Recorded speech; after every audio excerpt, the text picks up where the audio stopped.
Here in the Clarence Valley, local council and landholders are working together to address the impact of flood mitigation on ecosystems. We went out to a local property to have a look at one of these devices that they use in the process.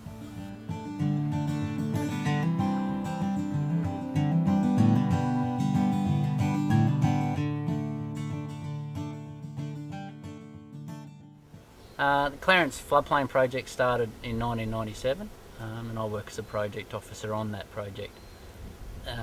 The history of the Clarence floodplain and its flood mitigation was basically in the 40s and 50s. The community had put up with a lot of flooding and there was a lot of community will to do something about it. It was quite damaging to land and disruptive to farming.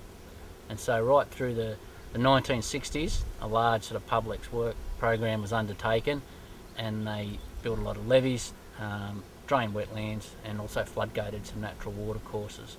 And this has meant that we were able to farm in a more sustainable long-term way on the floodplain. We're not inconvenienced quite as often by floods, but with those works there's been some unintended negative environmental outcomes, and the Clarence Floodplain Project was begun in 1997 to address some of those and sort of make the farming practices and so the way we use our resources on the floodplain a little bit more sustainable.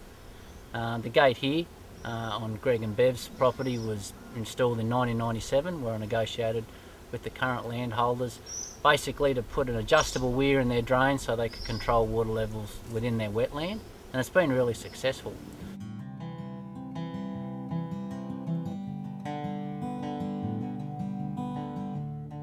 We've actually found it to be really, really handy for us.